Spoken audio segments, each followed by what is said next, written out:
Saudara Mansur Stumpul dari Duta Bangsa, yaitu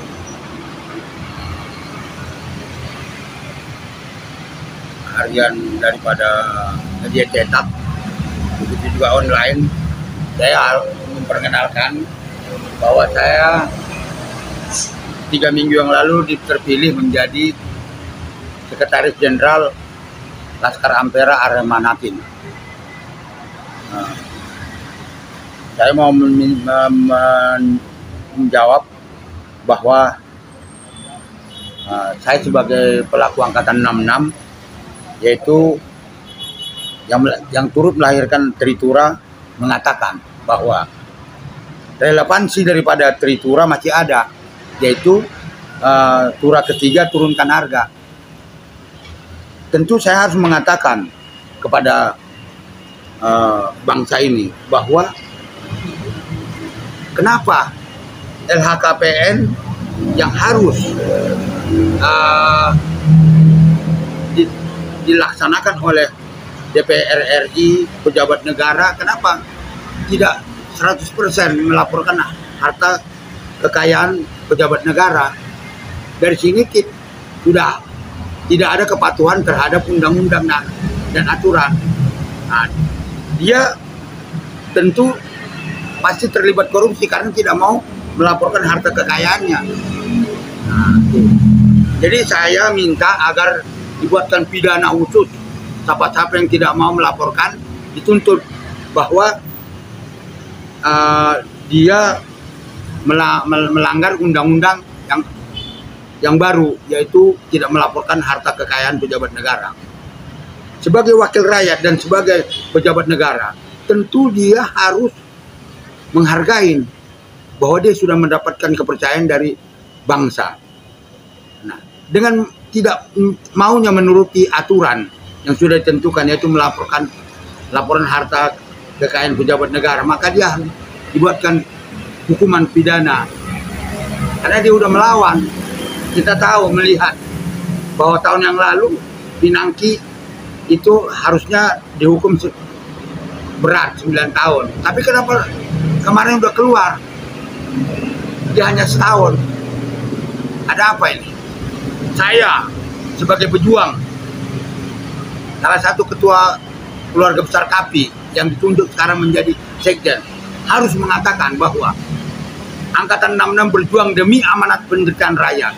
Yang dia pakai ini kan uang rakyat, relevansinya Tritura masih ada. Jangan kami dianggap sudah ujur atau sepuh, kami tidak mempunyai tanggung jawab moral terhadap negeri ini.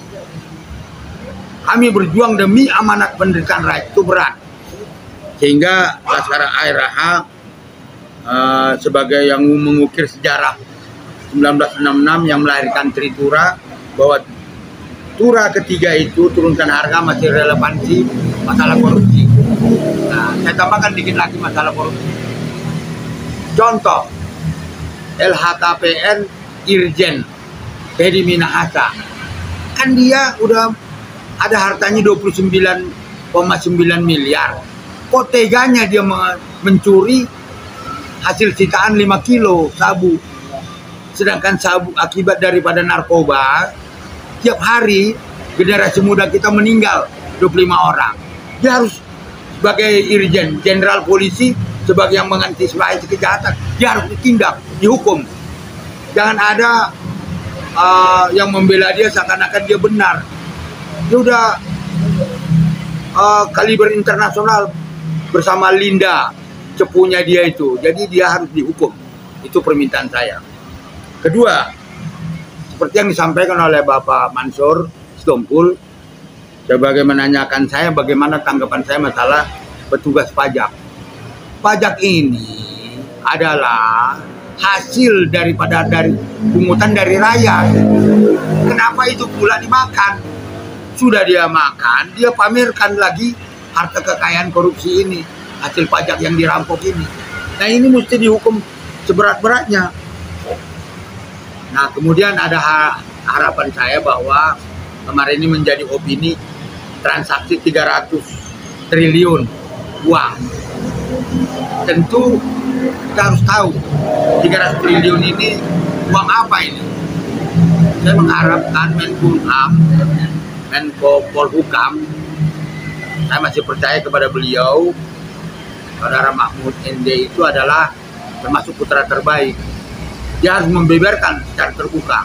Belakangan ini siapa-siapa yang terlibat di dalam pencucian uang tersebut. Uang apa itu? Harus jelas. Nah, kemudian ketiga, harapan saya selaku sekjen, saya harus menunjukkan bahwa awal yang diberikan kepercayaan saya kepada sebagai sekjen harus berjuang terus masalah korupsi, masalah kejahatan narkotika, dan begitu juga masalah-masalah yang terjadi sekarang harus tanggap, di mana harga-harga menjelang hari raya maupun pemilu tahun politik ini banyak yang harus kita tanggulangi. Indonesia saat ini bahwa baru pulih daripada COVID-19 dan Indonesia baik-baik aja. Kedua, Indonesia dan dunia mengalami perubahan iklim. Dan ketiga, Indonesia sekarang menjelang tahun politik 2024, sehingga ketentuan apapun harus kita turutin, karena kalau tidak maka nanti terjadi gerakan-gerakan dalam rangka politik membahayakan pergantian kepemimpinan ini. Karena tahun ini, tahun 2024 nanti menentukan juga di tahun emas 100 tahun kemerdekaan kita, yaitu 2045. Indonesia saya melihat salah satu terbaik di dunia nanti, nomor 3. Karena saat ini Indonesia sedang dicoba di dalam rangka menjelang yang saya bilang tadi. Kita berhasil menghadapi COVID-19 dan kita berhasil menanggulangi ketahanan pangan, dan ketiga, tahun politik hendaknya berhasil. Terima kasih.